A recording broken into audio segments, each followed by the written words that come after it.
Mateus 9, versículo 35 ao 38. Diz assim, as Escrituras: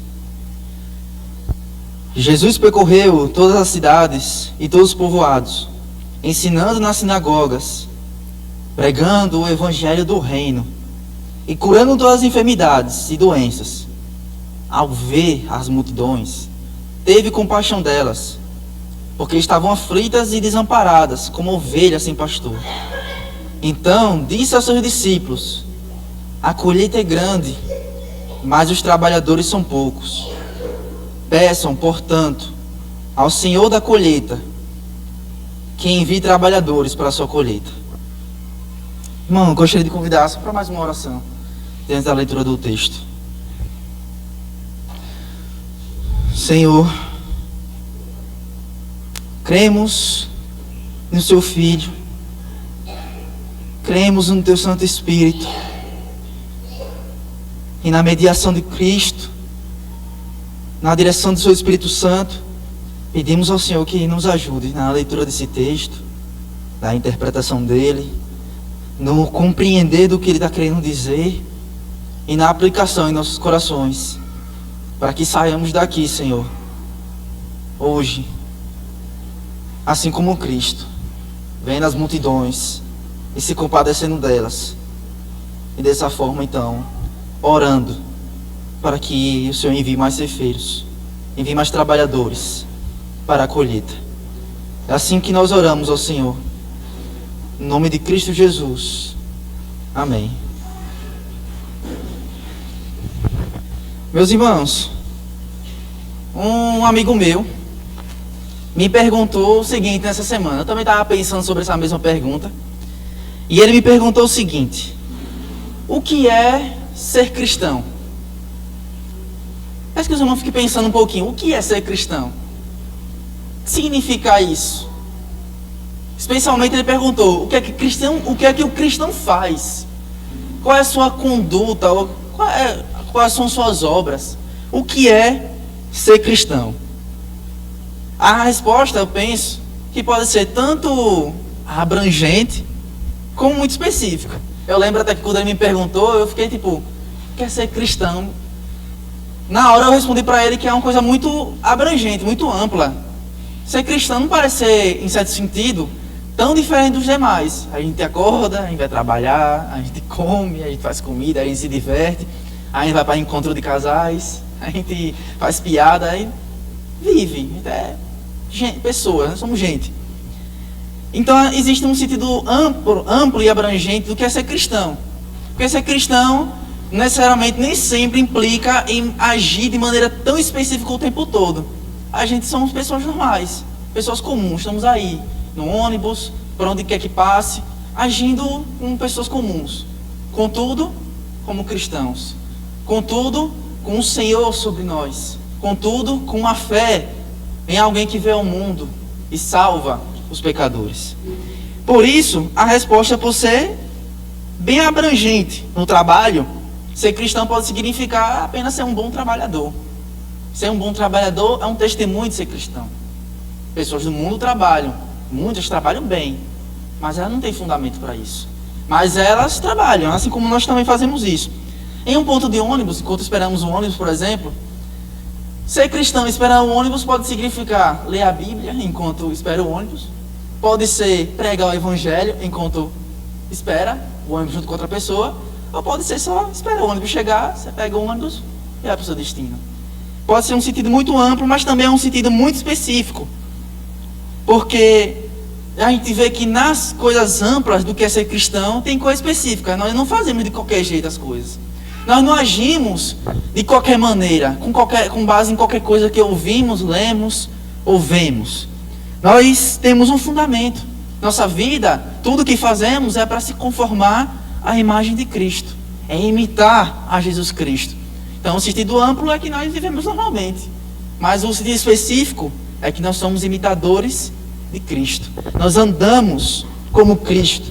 Nós buscamos se conformar à imagem de Cristo. E é nessa coisa específica, existe muita coisa específica do que é ser cristão também. Ir à igreja, né? Pregar o evangelho, dar testemunho, orar, ler a Bíblia, tem muitas coisas específicas, mas eu quero me atentar a uma coisa específica, que é que ser cristão é imitar a Cristo. Eu mandei essa mensagem, esse sermão para esse meu amigo, o que aqui é? Está aqui a resposta da sua pergunta em sermão.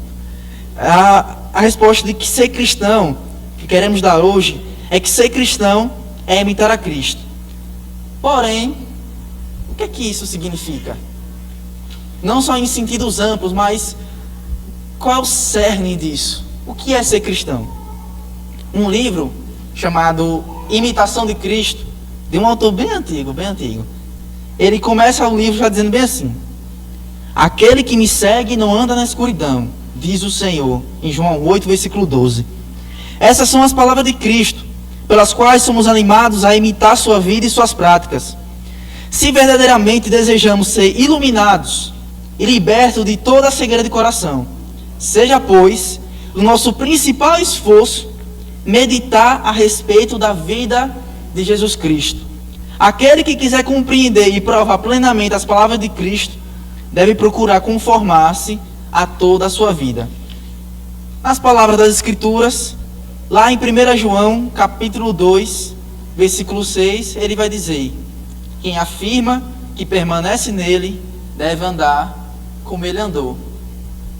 Então, ser cristão, quem afirma ser cristão, quem afirma estar em Deus, estar em Cristo, deve andar como Cristo andou.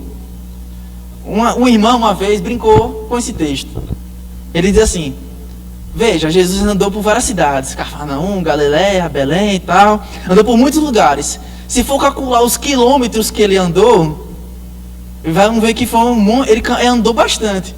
Então ele disse assim para mim: imagina agora, irmão, precisar andar por todos esses quilômetros para ser imitador de Cristo.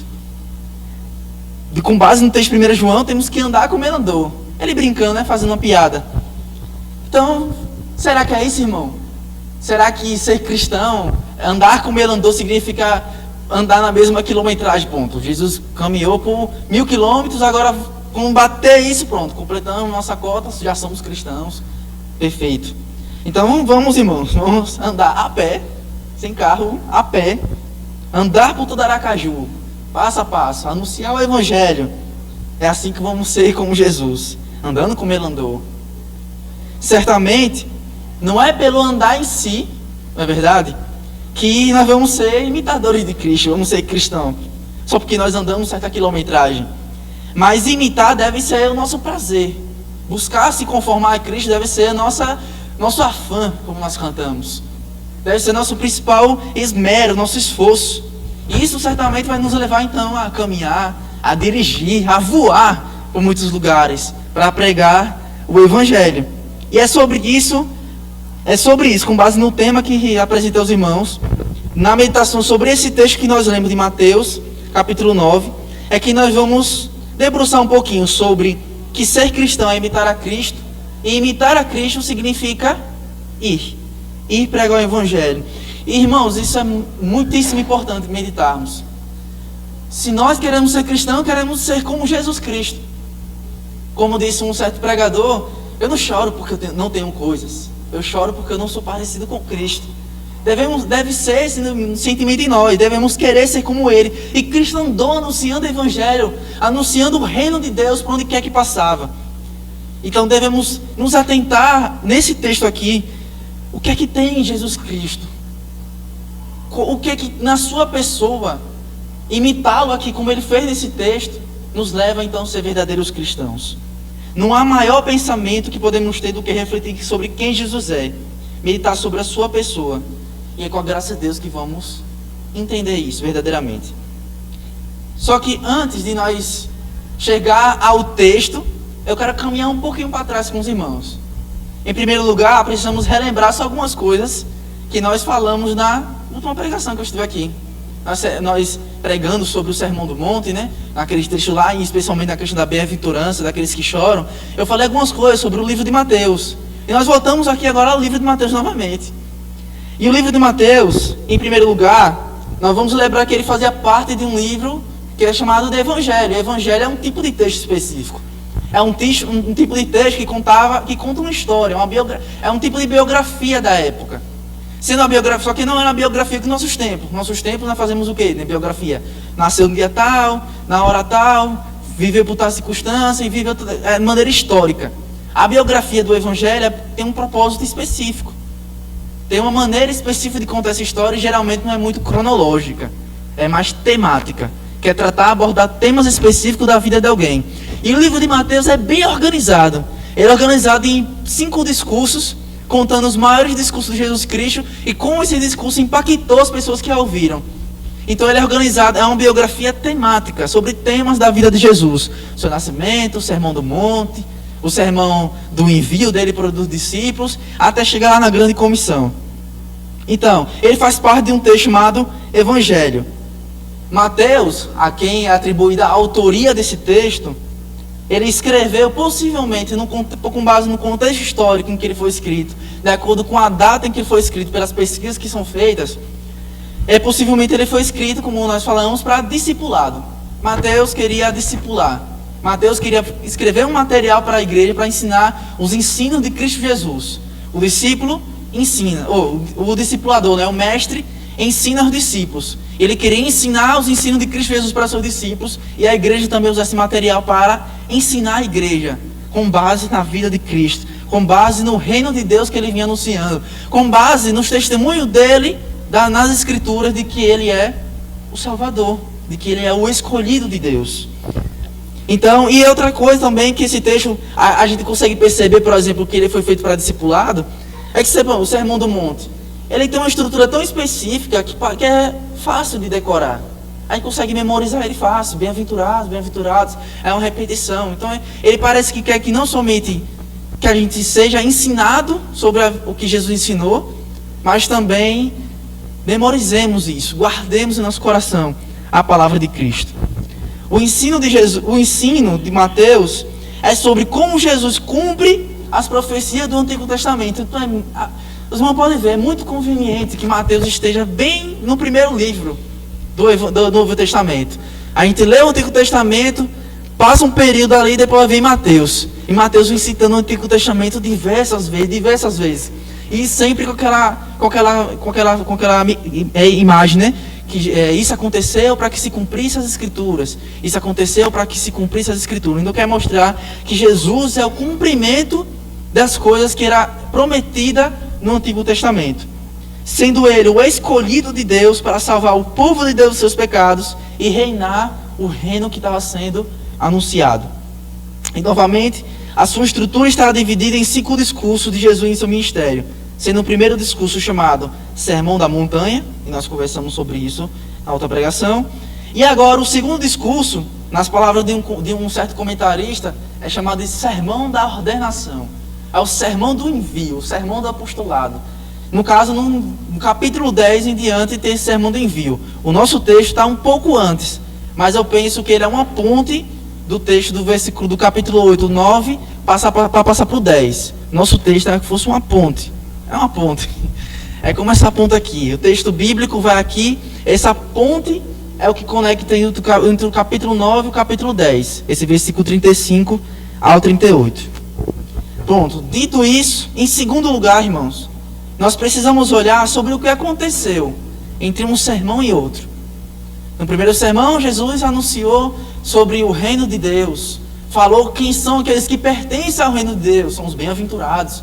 E ele então também agora, anunciando o reino de Deus, ele fala como é que o reino de Deus interpreta os mandamentos de Deus, com base naquela formulazinha que nós podemos encontrar no texto do capítulo 5. Ele vai dizer: vocês ouviram que foi dito, eu porém digo a vocês. Vocês ouviram lá no Antigo Testamento, mas eu digo a vocês que é dessa forma. Jesus está interpretando, Jesus está dando as diretrizes do seu reino. Ele agora, como rei, senta no seu trono, lá no monte, e anuncia quem é que pertence ao reino, e anuncia quais diretrizes do reino.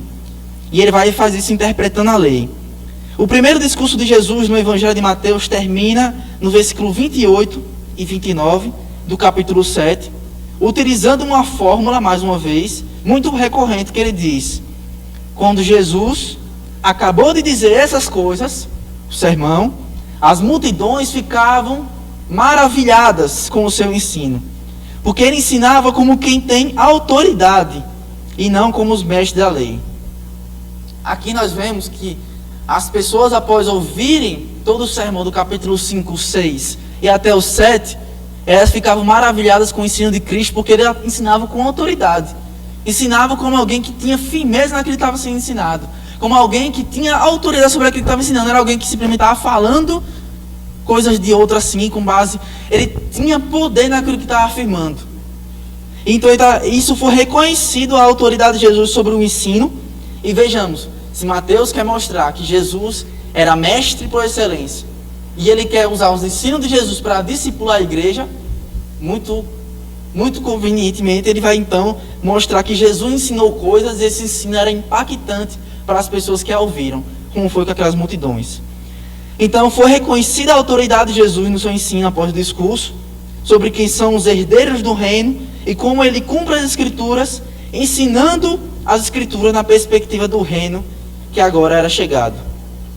Segundo, do início do capítulo 8 até o versículo 34 do capítulo 9, é revelado a notoriedade que Jesus tinha recebido. Jesus anunciou o reino. Jesus já estava ficando até um pouco famoso na região por causa de algumas coisas que ele tinha feito. Então não foi reconhecida somente a autoridade dele no seu ensino, mas também foi reconhecida a autoridade dele sobre as doenças, a autoridade dele sobre as enfermidades, sobre os espíritos malignos, sobre os demônios, sobre as tempestades, sobre tudo. Foi reconhecido que Jesus tinha um poder diferente. Jesus tinha um poder que vinha do próprio Deus. E por causa disso ele era seguido por multidões, mas também era seguido por pessoas individuais. Peço que os irmãos possam abrir a Bíblia em vários versículos. Eu vou estar falando alguns versículos, e como está um próximo do outro, os irmãos conseguem visualizar bem. No capítulo 8, versículo 2, nós lemos: um leproso, aproximando-se, adorou de joelho e disse: Senhor, se quiseres, podes purificar-me. Uma pessoa chegou até ele. Versículo 5. Entrando em Cafarnaum, dirigiu-se a ele um centurião, pedindo-lhe ajuda. Ele também ficou famoso a ponto de ser recebido nas casas das pessoas. Vejamos o versículo 14. Entrando Jesus na casa de Pedro, viu a sogra deste de cama com febre. Vejamos também o versículo 10, que diz, capítulo 14, ou versículo 14, é isso. E aí, Jesus também não ficou somente notório, nem em pessoas individuais, mas nas casas, mas até em barcos. Vejamos o versículo 23 do capítulo 8. Entrando ele no barco, seus discípulos o seguiram. No capítulo 9, versículo 1, ele diz: entrando Jesus num barco, atravessou o mar e foi para a cidade. Ou seja, Jesus, após o sermão da montanha, ele passou por muitos lugares. Seja por multidões, seja por pessoas individuais, seja em casas, em barcos, andando. Imagina só se a gente fosse realmente andar como ele andou. Temos agora aqui em barcos, nas casas. Mas vejamos, Jesus após pregar o sermão, ele fica famoso pelos sinais que ele manifestava. Ele manifestava sinais, milagres, que evidenciava, ele falava, o Evangelho de Deus, o reino de Deus está próximo. Então arrependam-se e creiam no Evangelho. Então ele anunciando esse reino, ele manifesta que esse reino realmente estava chegando. E as características desse reino é de pessoas que são restauradas, de pessoas que são regeneradas, tanto no seu coração, nos seus pecados, mas também na sua parte física. As pessoas eram curadas. Jesus curava com uma palavra, Jesus curava impondo as mãos, Jesus curava as pessoas, Jesus expulsava demônios, mandando eles indo embora, e eles realmente iam embora. Ele tinha autoridade, isso foi reconhecido. E esses sinais evidenciavam então esse reino que era chegado. Jesus anunciou o reino, e aqui são revelados pelo texto bíblico que Jesus, onde quer que ele fosse, ele anunciava e manifestava o reino de Deus. Por onde o rei vai, o reino então é manifesto. Por onde Cristo vai, o evangelho é anunciado. O evangelho do reino é anunciado. Isso também nós vemos no versículo 20 do capítulo 8, que através de todo esse discurso que nós vemos, do capítulo 8 até o final do capítulo 9, uma verdade que Jesus disse. Jesus disse no versículo 20 que as raposas têm suas tocas e as aves dos céus têm seus ninhos, mas o Filho do Homem não tem onde repousar a cabeça. Jesus, até mesmo quando ele repousa a cabeça, no versículo 23 e 26, o seu discípulo, desesperado por causa da morte que poderia vir sobre ele no meio da tempestade, até quando Jesus finalmente repousa a cabeça, ele é desperto. Senhor, não se importa que nós morramos? Então ele aquieta as águas e se faz uma bonança. Ou seja, nós vemos aqui que após o sermão de Cristo Jesus, ele de fato não tinha onde repousar a cabeça. Ele era constante no anúncio do Evangelho. Ele pregava em todo o tempo a mensagem do reino de Deus, o reino de seu Pai, o reino a qual seria dado a ele. E ele estava chamando então os seus súditos, a qual nós estamos aqui. Cristo Jesus não repousava a cabeça. Cristo andava por todos os lugares. E abrindo um parênteses aqui, já vamos pensando sobre isso. Imitar a Cristo. Imitar a Cristo, ser cristão, é ser como Ele, é andar como Ele andou. Talvez não significa a mesma quilometragem, mas é andar, é ir, é pregar o Evangelho por onde quer que nós passemos. Imitar a Cristo de fato é reconhecer que Ele não tinha onde repousar a sua cabeça. Ele diz isso para alguém que dizia: onde se eu for, eu também vou. Mas ele de pé que disse: tem certeza? O Filho do Homem não tem onde repousar a cabeça. Aqueles que estão lá nos céus, as aves, têm onde descansar. Aqueles que estão lá embaixo, as raposas, concedem suas tocas. Mas o Filho do Homem, caminhando por aqui, não tem onde repousar. Aquele que media essas coisas, não tem onde repousar. Então, irmãos, colocado essas coisas de antemão, olhando um pouquinho para trás, antes de chegar no nosso texto, então finalmente nós chegamos aqui. É importante que nós caminhemos um pouquinho para trás, porque pensemos assim um pouquinho na nossa vida. Às vezes a gente está em certos lugares, em certo momento da nossa vida, que é importante que a gente olhe para trás um pouquinho, para lembrar de onde foi que a gente saiu, onde é que nós estamos e para onde é que nós estamos indo. Isso é semelhante com o texto bíblico. Nós estamos aqui num versículo, do versículo 35 ao 38 do capítulo 9. O que aconteceu antes? Onde é que agora nós estamos? E para onde esse texto leva para nós? Para onde é que esse texto nos leva? Então é sempre bom, irmãos, olhar para trás um pouco, por um momento, para não esquecer o que nos motivou a sair do lugar, e para com mais firmeza pisarmos o chão que se apoia em nossos pés, que nos levará para onde está o nosso Senhor, naquele lugar que Ele estava prometendo lá em João 14. É sempre bom olhar no texto bíblico. E isso é importante. Quero que os irmãos entendam um pouco do porquê eu estou fazendo isso. Porque o versículo 35 vai dizendo: Jesus ia passando por todas as cidades e povoados, ensinando nas sinagogas, pregando as boas novas do reino e curando todas as enfermidades e doenças.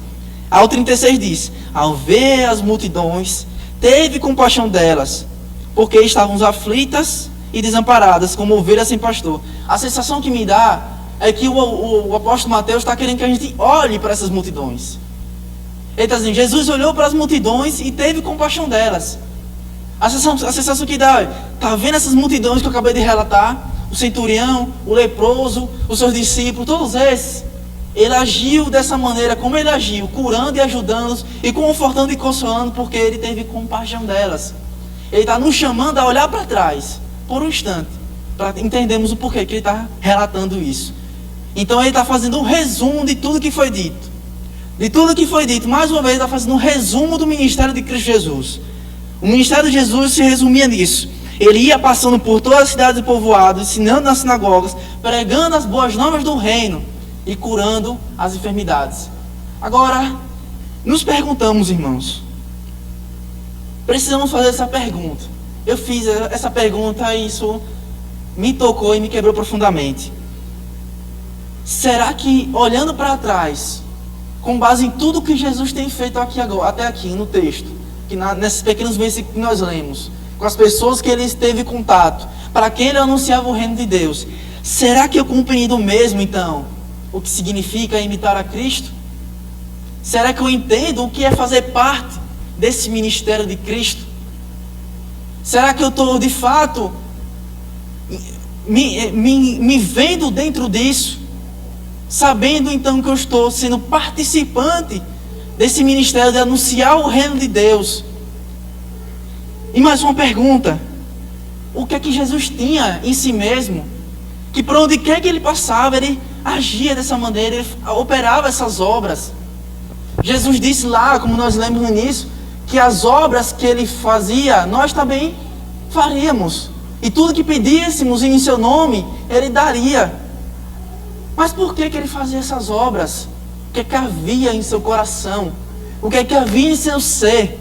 E a resposta do texto bíblico, como nós lemos, é que ao ver as multidões, ele tinha compaixão. Mas antes, eu quero destacar um ponto, que ele teve compaixão delas, porque ele olhava para elas. Ele via as multidões. Irmãos, quando eu fui alcançado pela graça de Deus, foi no ensino médio. Tive minha conversão no ensino médio, aqui no Dom Luciano. Nesse comecinho da minha caminhada cristã, eu tive contato com pregadores, avivalistas, os heróis da fé, pessoas que falavam sobre a vida total no Evangelho. Então eu estava no auge assim, da radicalidade da vida cristã, digamos assim. Eu estava naquele zelo que eu podia abandonar tudo, sair da escola, me mandar para outro país, quero pregar o Evangelho. Eu estava assim, então estava muito quebrantado com aquela nova visão de mundo que me foi dada. Tudo agora para mim era diferente. Passei 18 anos da minha vida rejeitando o Evangelho com todas as minhas forças. E agora, tá ali agora acreditando, sendo tocado por aquelas coisas. O mundo era diferente, o mundo fez assim, virou de cabeça para baixo para mim. E lá na escola, no colégio que eu estudava, lá sempre promovia algumas festividades. Tinha a festividade de Halloween, Dia de los Muertos, tinha festividade de festas juninas, tinha várias coisas. Só que o que era comum entre todas as festas era o seguinte: eles contratavam um DJ e após acabar a festa, a juventude ficava lá, se acabando na dança, na curtição, na sua festa lá e fazendo as coisas que eles queriam fazer. E uma dessas festas, não lembro exatamente a qual, se era Halloween, Dia de los Muertos ou outra coisa, eu ficava só de longe observando. Eu participava na questão das apresentações do trabalho, do tema que me foi dado, mas na festividade eu ficava distante, observando tudo aquilo. E eu lembro que eu observando meus colegas de escola,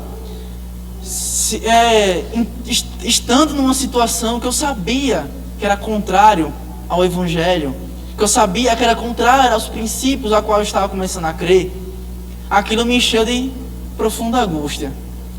Aquilo pesou muito o meu coração. Vi um pensamento na minha mente que era mais ou menos assim: eles estão se divertindo no corpo, mas a alma deles está pedindo socorro. Era como se, sei lá, eu estava sentindo que eles não estavam ali porque queriam, no sentido do seu mais íntimo. Eram pessoas desesperadas por coisas e estavam tentando satisfazer o seu desespero naquelas festas. E aquilo me quebrou profundamente. Qual foi a minha atitude? Me afastei mais ainda. Fui para mais longe. Olhei aquela pequena multidão de jovens e fui para bem longe. Não queria olhar mais para aquilo. Aquilo era imoral demais para mim. Aquilo era perverso demais para mim. Aquilo era doloroso demais. E o que é que eu fiz? Fui embora. Me afastei. Vejamos, irmãos. Jesus Cristo via as multidões. E vendo as multidões, tinha compaixão delas. Ele olhava para as suas necessidades reais. E mesmo que cada um estivesse numa situação que, aos olhos da época, era uma situação deplorável, ele olhava para elas e enchia de compaixão. Vejamos, por exemplo, capítulo 8, versículo 1. Quando ele desceu do monte, grandes multidões o seguiram. Um leproso, alguém que tinha que ficar afastado de todos por causa da sua doença, aproximando-se de Jesus, adorou de joelhos e disse: Senhor, se quiseres, pode purificar-me. O que é que Jesus faz? Jesus, estendendo a mão, tocou nele e disse: quero, seja purificado. A atitude de Jesus naquela multidão e naquele único que era rejeitado pela sociedade foi de tocá-lo, foi de olhar para ele e se mover de compaixão. Jesus olhava para todos aqueles que na época eram repulsivos, pessoas que tinham que ser afastados. Ele olhou para um leproso, ele olhou para um oficial romano, ele chamou no texto que nós lemos um cobrador de impostos. Ele tinha contato com endemoniados e expulsava os demônios. Ele tinha contato com incrédulos, os seus discípulos que na hora do desespero clamavam por Jesus, Jesus nos socorre. Ele disse: até quando suportarei essa geração incrédula? Ele tinha contato com incrédulos, ele teve contato com falsos mestres, com cegos, comigo e com nós. Ele teve contato com todo tipo de pessoa que a visão da sociedade, a visão daquela de justiça, de coisa reta e íntegra, tinha que ser afastada. Mas Jesus olhou. Ele olhou para nós, irmãos. Ele viu a multidão de nossos pecados. Ele viu a nossa multidão de depravação. Ele olhou para nós e se encheu de compaixão. E então agiu em nosso coração, nos dando o Espírito Santo para o arrependimento e a fé. E então nos concede a promessa de salvação e vida eterna. Ele olhou para nós, irmãos, assim como ele olhou para as multidões. Diferente de mim, que via a multidão e se afastou, Jesus olhava para elas e se compadecia. O seu coração se comovia de compaixão. Isso o levava a agir em favor delas. Sabendo da necessidade delas, ele não se movia em apatia, mas em amor e contrição por elas. Mas ele não somente sentia, não era apenas um sentimento, mas ele agia em compaixão. O nosso texto diz assim, versículo 36: ao ver as multidões, ele teve compaixão.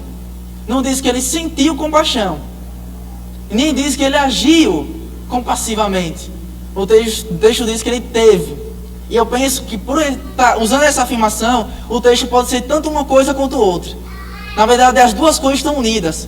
Por ele ter compaixão, ele manifesta o seu coração e manifesta também a sua atitude compassiva, em exercer misericórdia sobre aqueles que precisavam. Então, ele não somente sentia, mas agia em misericórdia e compaixão pelas pessoas.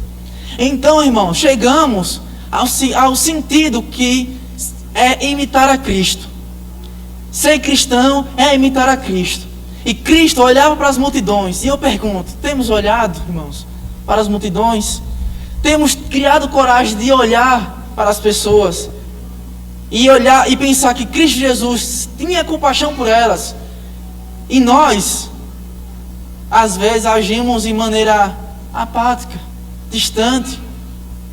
Nos distanciamos, deixamos que muitas coisas no nosso coração impeçam que preguemos o Evangelho. Ah, mas aquela pessoa vai achar estranho. Ah, mas ela vai brigar comigo.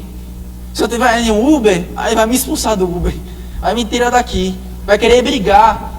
A gente cria muitos motivos para olhar para a multidão e não se mover em compaixão por ela. Isso quando a gente fala de pregação do Evangelho. E quanto às necessidades físicas das pessoas que nós vemos aqui em nossa região, por exemplo. Nós vemos as multidões das necessidades. Pessoas com fome, debaixo da ponte. Pessoas que possivelmente agora podem estar trancadas nos seus quartos por doenças físicas e psicológicas. De muitas maneiras. Existe uma multidão, irmãos, e temos que olhar para elas. Temos que ver como Cristo. Temos que ter o mesmo olhar de Cristo. Então pensemos, irmãos. Não queremos ser como Jesus? Se somos cristãos, não queremos ser como Ele. Irmãos, eu estou falando isso me dói. Porque eu sei que eu não estou sendo como. Eu sei que eu não estou fazendo tão jus a isso. Essa pregação é para mim. E por isso que dói, porque eu preciso pregar aos irmãos. Porque é isso que o texto diz. Esse texto chama a atenção de todos nós. Não queremos então, irmãos, ser como Jesus. Não é a maior virtude do cristão imitar a Cristo. Não é ser cristão imitá-lo. Então, irmão, vejamos as multidões. Olhemos para elas. Vejamos os jovens das nossas escolas. Vejamos os velhos, nossos vizinhos, que estão na rua, na porta. As mulheres do nosso trabalho. Vejamos as crianças do nosso bairro. Vejamos a multidões de doentes nos hospitais que carecem do Evangelho de Cristo Jesus. Vejamos, irmãos, aqueles que se perdem em torcidas organizadas, que acabam um matando o outro por causa de disputa de jogo. Vejamos essas multidões que se perdem por milhares de motivos. Não é verdade então que Jesus disse? Jesus pega e disse aos seus discípulos: ao ver as multidões, se compadecia delas, porque elas estavam desamparadas e aflitas, como ovelhas sem pastor. Então Jesus, olhando para os seus discípulos, olhando para nós, ele diz: a colheita é grande, mas os trabalhadores são poucos. E qual é a instrução? Peçam, pois, ao Senhor da colheita que envie trabalhadores para a sua colheita. Reflitamos, irmãos, se não há mesmo uma multidão de pessoas que carecem do Evangelho. Reflitamos se até nós mesmos diariamente esquecemos do Evangelho e precisamos que isso seja pregado a nós. Não basta ter escutado uma vez e pronto, já sou cristão. Ser cristão é ir. Ser cristão é ir a Cristo. Ser cristão agora é levar Cristo. Ser cristão é imitá-lo. Ser cristão é se compadecer das multidões. Ser cristão é imitar a Cristo. Recentemente, já para finalizarmos, irmãos, uma moça participou de um reality musical. Todo mundo deve saber da história. Passou de um reality musical, cantou uma música que virou tema de debate nas redes sociais. Dentro e fora da igreja, tinha gente se posicionando contra e a favor dela. A favor da música dela, uma crítica muito pesada, não era uma crítica à igreja e tudo mais. Eu não quero chegar ao ponto de me colocar dentro de um lado ou de outro, nem dizer aos irmãos, você precisa estar aqui ou estar ali. Mas olhemos para um instante. Que na sua letra que ela canta, ela estava cantando lá no reality, né? Num concurso musical. Ela canta uma música, depois de dizer que a igreja hoje, algumas igrejas, a igreja, o evangelho muitas vezes, tem sido comercializado. A igreja tem mais se importado muitas vezes consigo mesmas. Basta vir ao culto, comer o domingo, ouvir meu sermão. Tem pessoas que nem a igreja vem mais, né? Tem uns desigrejados. Tá tudo bem, ficar em casa, ouvir minha pregação. É o evangelho para nós mesmos. Ela canta sobre isso. E aí tem um trecho da música que ela fala bem assim, é muito pesado. Ela fala: enquanto isso, no Marajó, o João desapareceu, esperando os ceifeiros da grande seara. Num lugar que é conhecido como um lugar que tem muito tráfico infantil, para pessoas que compram as crianças para então elas serem abusadas e serem utilizadas de muitas maneiras. Enquanto nós estamos aqui preocupados, não estou falando que nós somos as pessoas, dizendo que quando muitas vezes nós nos perdemos do Evangelho e esquecemos do que é ser cristão. Enquanto isso, pessoas morrem. Enquanto isso, nossos amigos padecem. Enquanto isso, nossos vizinhos não ouvem o Evangelho. Enquanto isso, uma criança desaparece. Enquanto isso, os doentes dos hospitais não tem alguém que vai pregar o Evangelho. Não é verdade, irmãos? Esse meu amigo que eu falei no começo, me perguntou o que é ser cristão. Ele me perguntou isso, por quê? Ele disse que ele estava em casa, assistindo uma série durante o dia todo. E enquanto assistia a série, ele também mexia no celular. E ele, do nada, enquanto ele mexia no celular, subiu um story no Instagram dele, que era uma pessoa pedindo sangue. Doação de sangue. Coisa simples, né? Uma doação de sangue. E daí, olhando aquilo, ele disse: o que é que eu estou fazendo? O que é ser cristão? O que é que o cristão faz? Eu, na minha imaturidade, ser cristão é muitas coisas. Mas, de fato, quando nós esquecemos que imitar a Cristo é ter compaixão das pessoas, que é ter misericórdia, como ele diz lá na bem-aventurança: bem-aventurados misericordiosos, porque receberão misericórdia. Quando nós esquecemos disso, nos perdemos. Não conseguimos nem olhar para trás mais. Não conseguimos nem entender qual é o chão que nós pisamos. E nem conseguimos entender para onde é que nós estamos indo. Esquecemos. E paramos então de olhar para as pessoas. Quando nós vivemos o evangelho endurecido, paramos de olhar e se compadecer. E então, irmãos, meu amigo falou nesse contexto, e ele se perguntando o que é ser cristão, ele sentiu esse desejo de então voltar às escrituras e tentar entender o que é ser cristão e até pedir ajuda a um amigo, no caso, comigo. E assim, irmãos, assim como no versículo do capítulo 8, versículo 22, que no versículo 21, na verdade, né? Um outro discípulo lhe diz: Senhor, deixe-me primeiro sepultar meu pai. Enquanto pessoas estão preocupadas em sepultar seu pai, ou seja, enquanto está preocupado em muitas coisas, enquanto isso, Jesus está dizendo: o Filho do Homem não tem onde repousar sua cabeça. E ser cristão é imitar a Ele. Não é estranho esperar que conosco seja a mesma coisa. Se nós somos súditos do reino de Cristo, nós imitamos a ordem do rei. E a ordem do rei, lá no finalzinho do Evangelho de Mateus, é que devemos anunciar o Evangelho para todas as nações. Fazer discípulos, batizando em nome do Pai, do Filho e do Espírito Santo. Como muitos de nós aqui recebemos o batismo, se não todos nós.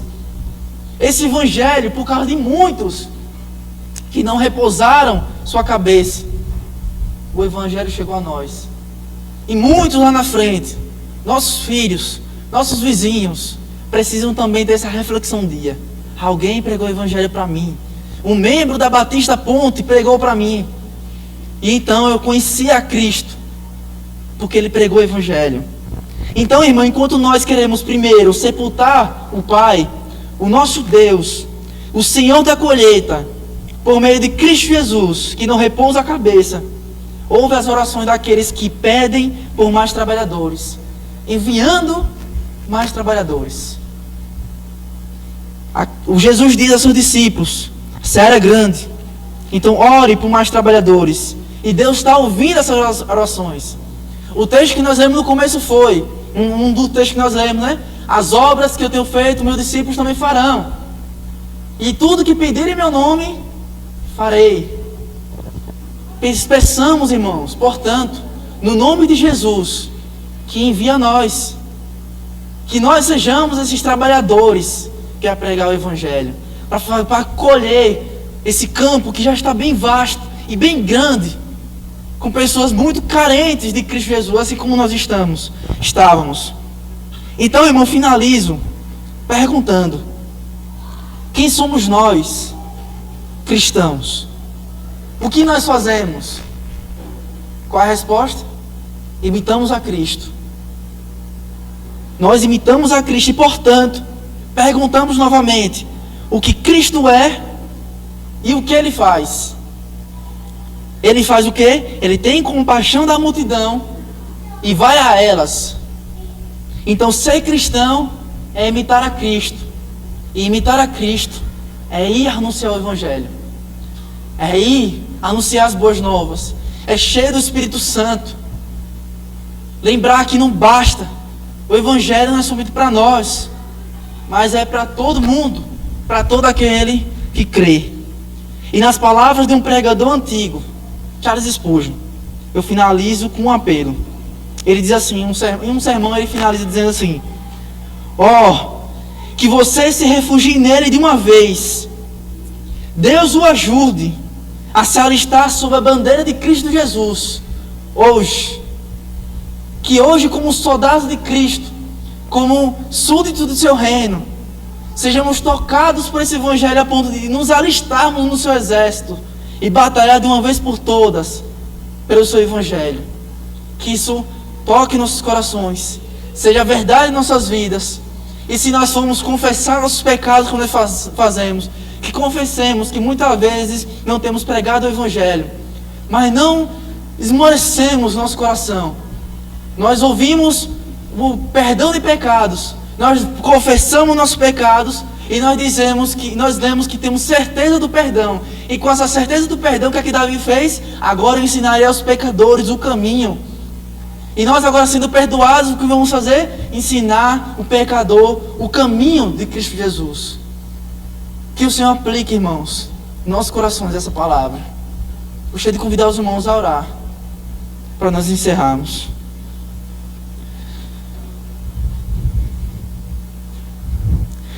Senhor nosso Deus, nosso Pai, o Senhor da seara,